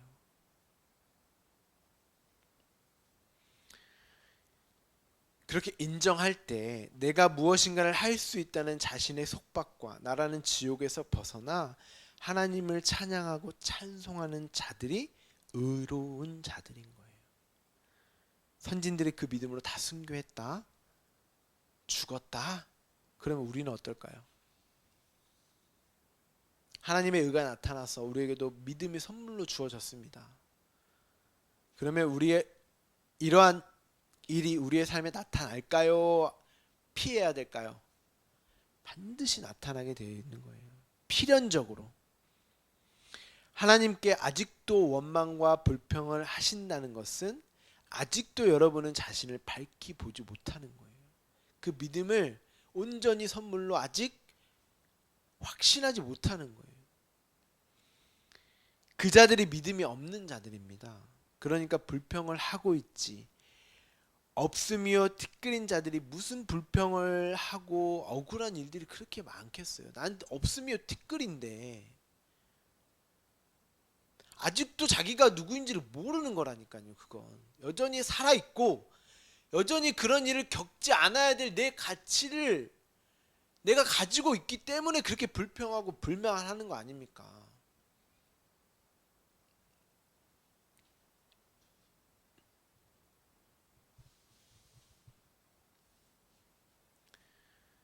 하나님은 우리의 죄를 허용하시고 사용하셨던 것 뿐이에요. 하나님은 선악과를 분명히 따먹지 말라고 했는데 아담과 하와가 따먹었듯이 하나님은 우리의 인생에 개입을 해서 끊임없이 말씀을 하셨단 말입니다. 내 아들 줄게. 생명을 줄게.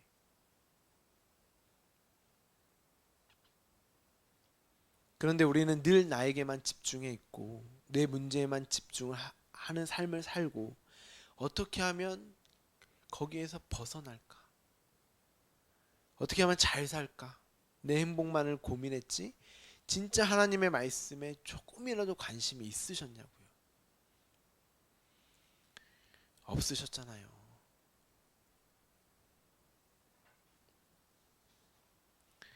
말씀도 항상 나를 위해서 사용했단 말이죠. 나는 이런 분들이 계실 수 있어요.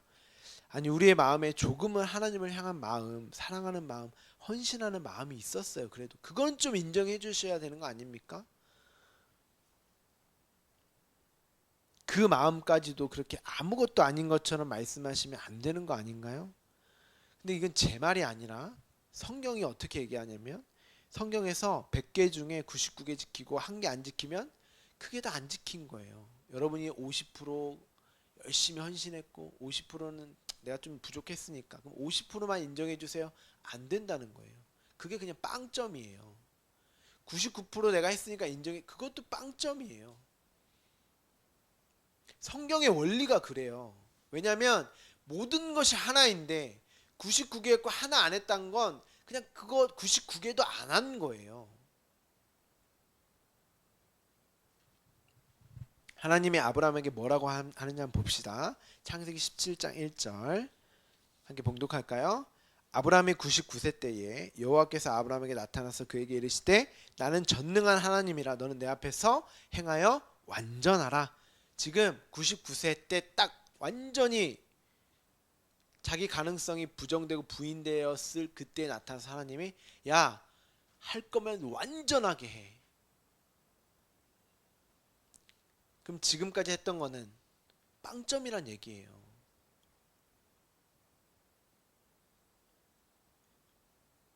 예수님도 온전하게 되어야 해라고 말씀을 하세요. 그러면 여러분이 99개를 해도 한 개 못하면 그게 안 한 거, 못한 거예요. 못 지키게 된 거고, 그럼 그게 온전과 완전이 아니잖아요. 그건 안 한 겁니다. 그러니까 하나님 앞에서 내가 이것도 했고 저것도 했고 뭐 50% 70% 했으니까 인정해 주세요 이런 말 못 하겠죠? 안 한 거니까. 해놓고 자랑도 못 하겠죠. 하나님이 다 하시는 거니까. 아직도 자신의 가능성과 힘과 노력을 붙들고 있는 거예요. 그건 여전히 나라는 존재가 살아있는 것입니다. 그래서 제가 다른 말을 할 수가 없는 거예요. 이 강대상에서는 죄가 무엇인지를 빛으로 말씀으로 들춰내는 거예요.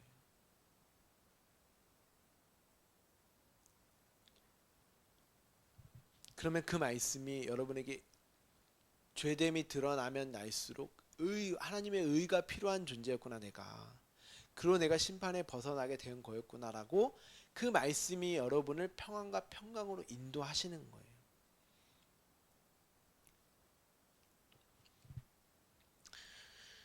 인간이라는 존재는 말씀이 계속 찾아가서 믿음으로 계속 그의 영혼과 혼과 영과 및 관절과 골수를 찔러 쪼개기까지 마음과 생각과 뜻까지도 완전히 해체해서 죽은 자로 드러내지 않으면 이내 자신들의 가치를 챙기고 하나님을 향해 분을 내는 자들이 인간입니다.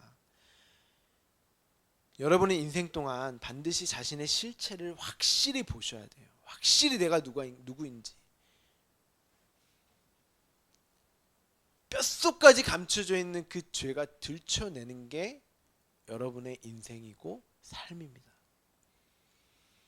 그것이 하나님의 믿음을 가진 자들인 것이고 그로 예수 그리스도의 십자가로 죽음을 경험하고 참된 생명으로 누릴 수가 있는 거예요. 아, 그렇게 나는 죽어야 되는 거구나. 그래야 예수 그리스도를 공로를 전적으로 의지할 거 아닙니까? 자, 그러면 아브라함이 어떻게 그 죽음을 향해 갔는지 그리고 어떻게 하나님을 누리는 자가 되었는지를 확인하고 마치도록 하죠. 창세기 22장 7절 8절 우리 함께 봉독하겠습니다. 이삭이 그 아버지 아브라함에게 말하여 이르되 내 아버지여 하니 그가 이르되 내 아들아 내가 여기 있노라. 이삭이 이르되 불과 나무는 있거니와 번제할 어린 양은 어디 있나니까. 아브라함이 이르되 내 아들아 번제할 어린 양은 하나님이 자기를 위하여 친히 준비하시리라 하고 두 사람이 함께 나아가서. 자, 피조물이 의롭게 되는 것은 이렇게 하나님의 의, 하나님이 자신을 위해 친히 당신으로 당신의 아들로 준비되어서 완성되는 것이니까 하나님의 전적인, 하나님만이 하실 수 있는 전적인 일이지 피조물의 그 어떤 행위와 노력도 그 언약에 하나님에 의해 있어서 요만큼도 도움이 될 수 없는 것이지라는 고백을 지금 하고 있는 거야, 아브라함이. 지금껏 자기의 그 했던 행위들이 다 부정당하는 거예요. 알았어요, 이제 아브라함이. 하나님 자녀가 됨에 있어서 아브라함이 한 게 뭐가 있어요? 아무것도 한 게 없어요. 하나님의 은혜로 그렇게 나아진 겁니다, 아브라함은. 그럼 아브라함은 그냥 찬송만 하면 돼요. 하나님, 맞습니다. 당신이 다 하신 일이고 당신이 당신으로 준비해서 그 과정과 결과까지도 하나님이 전부 다 하신 일입니다 하고 하나님을 찬송하면 돼요. 그게 우리의 의라니까요. 하나님은 그렇게 은혜로 나아진 자를 통해서 찬송을 받고 싶은 거지, 우리가 선악의 주체자가 되어 판단하여 내어놓은 그 선한 행위 몇 개로 하나님이 이 정도 하면 됐죠? 이거 아니란 말입니다. 그 사람의 행위와 노력으로 만들어진 것은 반드시 나를 향하게 되어 있다고 말씀을 드렸죠. 가치를 끊임없이 추구해요. 그리고 나를 칭찬합니다. 마치 그렇게 하나님께 열심을 내어서 도와드리는 것이 하나님께 칭찬받고 하나님을 도와드리는 기특한 일인 것 같지만 그게 죽어야 할 사망의 죄인 거예요. 자, 보세요. 아브라함이 이제 알았습니다. 그러면 모리아 산으로 갈 필요가 없어요. 이삭을 안 죽여도 돼요. 알았잖아요. 이제 하나님이 다 하시는 거 알았습니다. 그러면 이삭 그 시험을 이제 통과한 거예요. 근데 왜 굳이 성경에 모리아산 사건을 기록했을까요? 하나님이 그곳까지 아브라함이 가는 것을 붙잡거나 말리지 않아요. 왜 아브라함이 이삭을 죽이려고 하는 그림을 굳이 우리에게 알려주시는 것일까요? 이삭이 누구를 상징하는 인물이죠? 예수 그리스도죠. 그렇게 너희가 선악의 주체자가 되어 판단하여 내어놓은 그 기특한 행위가 예수를 죽이는 행위라는 것을, 아브라함이 그렇게 하나님을 도우려고 했던 게 결국은 그 이삭, 예수 그리스도를 가슴에 못 박는 지금 일이었잖아요. 그러니까 그 일이 예수 그리스도를 죽이는 행위라는 것을, 하나님을 대적하여 하나님을 죽이는 행위라는 것을 우리에게 가르쳐 주기 위해서 모리아산 사건을 굳이 기록한 거예요. 생명을 탄생시킬 가망이 없는 아브라함에게 있어서 이삭은 은혜로 태어난 하나님의 선물이었어요. 복음서에서 예수님이 너희도 아브라함처럼 이렇게 은혜로 주어지는 예수인 나로 구원받게 될 거야 라고 예수님이 은혜를 얘기했습니다. 너희가 뭘 해서, 제사 잘 드려서, 예배 잘 드려서, 봉사해서, 헌신해서 그렇게 하나님의 자녀가 된 게 아니라, 그렇게 해서 하나님의 자녀됨을 증거하는 게 아니라, 나 예수 그리스도로 말미암아, 그로 말미암아 너희가 내 자녀가 된, 은혜로 된 거야. 아브라함이 그렇게 되었듯이.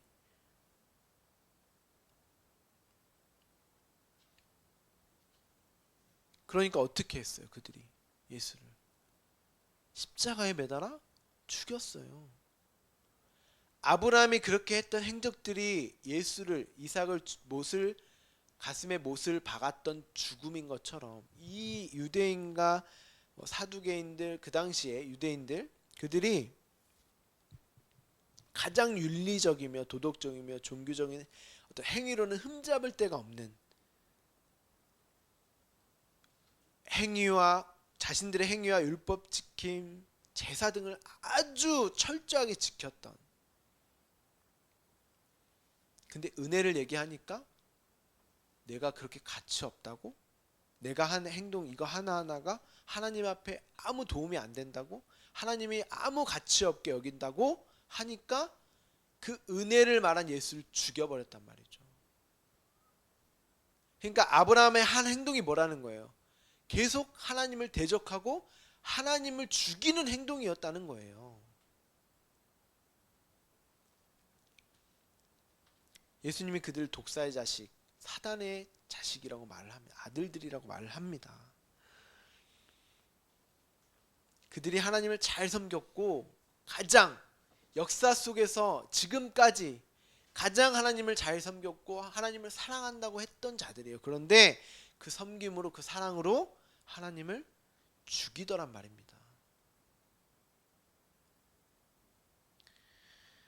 교회의 대표인 아브라함의 모든 삶의 내용이 하나님을 죽인 것이라면 저와 여러분은 어떻겠어요? 지금까지. 아브라함이 우리 조상이라면서요. 그럼 예수는 누가 죽였어요? 우리가 죽인 거예요. 저와 여러분이. 우리는 바라는 것들의 실상이요 보지 않는 그 증거이신 그 믿음의 실체인 하나님의 말씀을 붙잡기보다는 확실히 보여줄 수 있고 누가 뭐래도 내가 믿을 수 있는 나라는 존재, 그 존재가 내어놓는 행위로 그 믿음을 자꾸 증명하려고 한단 말이죠. 그거 믿음 아니란 말입니다. 성경에서 말하는 믿음은 확실하게 오늘 알고 가셔야 돼요. 아시겠죠?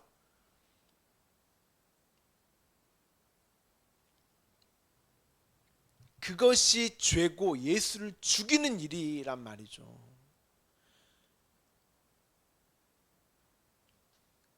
그러니까 죄인 중에 괴수는 누구였어요? 나예요. 바울이 알았던 거예요. 내가 예수를 만나기 이전까지 그게 예수를 핍박하고 죽이는 일이었구나. 근데 아직도 여전히 나는 나로 사네? 여전히 내가 죄인 중에 괴수랑 예수를 죽이고 있단 말입니다. 여러분에게 이런 자인식이 있으세요? 정말 내가 예수를 죽인 자고 내가 죄인 맞고 정말 구원받을 어떤 요만큼의 자격과 요건이 되지 않는 왜 하나님 나를 구원하십니까? 왜 하나님 나를 위해 당신의 아들을 십자가에 달려 죽이셨습니까? 하고 정말 나라는 존재에 대한 자인식이 있으세요?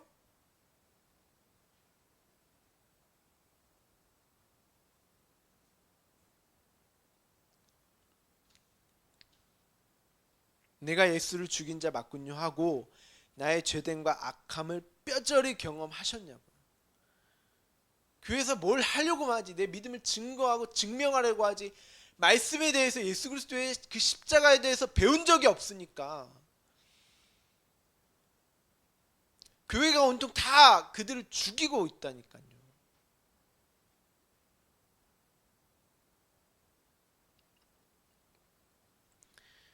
그런 경험이 없으니까 하나님께 불평과 불만을 항상 하나님 앞에 토로하는 것입니다. 왜 하나님 나에게 이런 상황만 주세요? 왜 나에게 이런 경제적 어려움을 주십니까? 왜 나에게 이런 아픔을 주십니까? 왜 우리 가정에 이런 일이 일어납니까? 하나님 어떻게 나에게 이러실 수 있습니까? 나는 그런 걸 감당할 그런 가치가 없는 존재가 아니잖아요. 왜 나는 그러한 일이 일어나서는 안 되는 가치 있는 존재인데 왜 나에게 이러한 일들을 겪게 하십니까? 하고 그렇게 하나님은 원망하고 불평만 할 줄 알았지. 정말 말씀을 통해서 나를 보셨냐고요.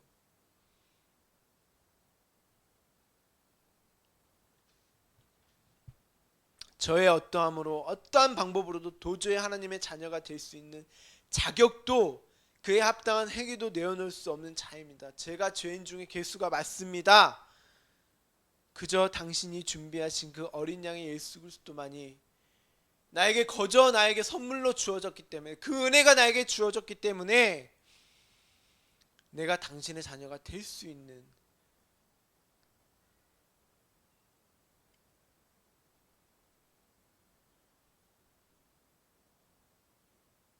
거기서 어떻게 하나님을 찬양 안 할 수 있냐고요.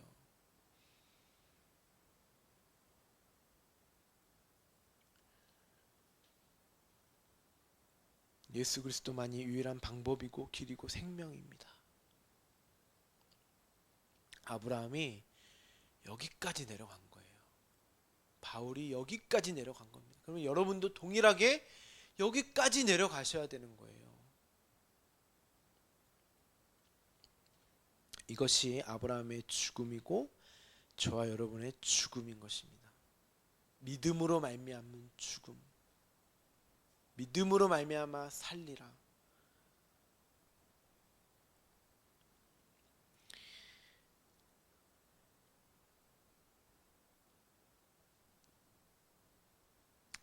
죽음과 생명은 같은 겁니다, 여러분. 그래서 죽음이 복된 소식, 복음인 것입니다. 하나님이 친히 준비하신 그 제물 어린 양이 내가 죽어야 할 그 사망의 자리에서 내가 되어 죽으셨구나. 그 죽음이 나의 죽음이 되었을 때 예수 그리스도의 부활이 나의 부활이 되는 것입니다. 여러분은 예수님을 섬기고 사랑하기 이전에 내가 되어 죽으신 예수 그리스도의 십자가를 통한 그 하나님의 섬김을 먼저 아셔야 하고, 그 사랑을 알므로 은혜를 아는지를 말씀을 통해서 늘 확인하셔야 돼요. 우리의 인생은 이게 전부예요. 보세요. 아브라함이 모리아산 사건 이후에 성숙되어졌어요? 성장했습니까? 하나님께 칭찬받을 만한 사람으로 변했다고 성경이 말하고 있지 않아요. 이 이삭을 결혼시킨 후에 또 후처를 얻습니다. 아들을 또 그렇게 많이 낳아요. 분명히 많은 장작이라고 했는데 또 어디에서 좋은 걸 그렇게 먹고 힘이 났는지 아들을 또 계속 생산해내요. 그러니까 자기의 어떤 그걸 또 계속 또 낳았다는 거예요. 가능성들을. 변한 게 전혀 없어요. 나를 구축하고 나를 증명하는 시도를 끊임없이 하는 게 인간이라는 겁니다. 그래서 말씀은 죄에 대해서 얘기해야 되는 거예요.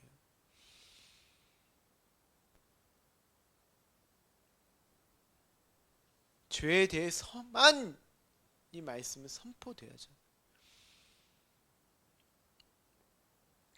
그래서 바울이 내가 매일 죽노라 라고 말을 하는 거예요. 자신이 성장하고 성숙되어지는 것이 아니라 내가 매일 죽어야 되는구나. 하나님의 자녀의 인생과 삶의 목적이 성장이 아니라 하나님의 은혜가 늘 붙들어 주시지 않으면 나는 티끌이요 먼지에 불과한 자라는 사실을 그렇게 노골적으로 성경이 이야기하는 거예요. 굳이 우리가 성숙과 성장을 얘기하자면, 성화를 이야기하자면 바울의 고백처럼 내가 그 자리로 점점 내려져 가는 그런 성숙과 변화는 반드시 있죠.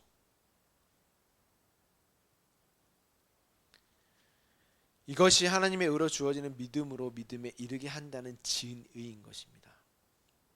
예수 그리스도의 죽음이, 그 믿음이 죽음이죠. 예수 그리스도의 죽음이 나의 죽음, 나의 믿음 이었음을 알게 되고, 그로 예수 그리스도의 살아남이 내가 살아나는 하나님의 전적인 은혜와 능력으로 완성된 복음이라는 것입니다. 그리고 이러한 삶이 우리의 증거가 되기 때문에 히브리서에서 믿음은 증거다 이렇게 이야기를 하는 것입니다. 마지막으로 창세기 22장 16절을 보면서 마칠 텐데요. 아마 거기에는 안 나와 있을 거예요. 이 내용이 무슨 내용이냐면, 아브라함 네가 이같이 행하여 내 아들 내 독자도 아끼지 아니하였다. 하나님께 나에게 바쳤다. 이런 부분이 나오잖아요. 이렇게 읽으니까 또 하나님이 아브라함이 이삭을 바쳤으니까 하나님이 이렇게 말씀하셨구나.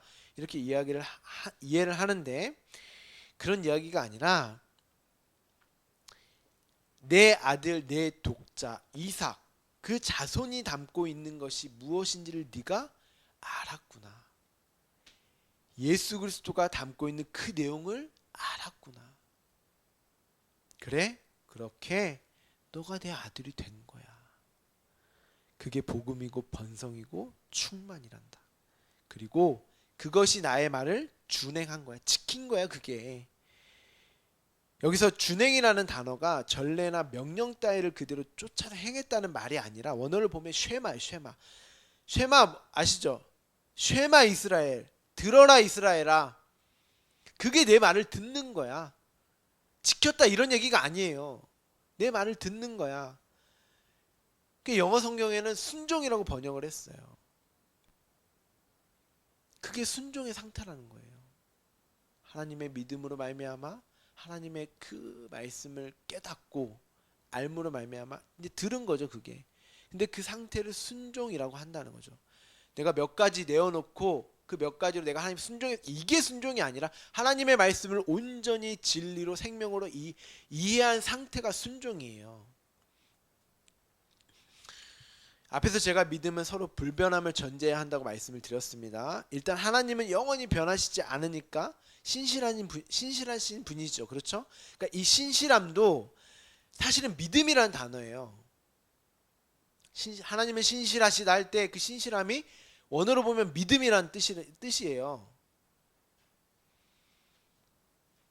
그런데 우리가 불변할 수 있어요?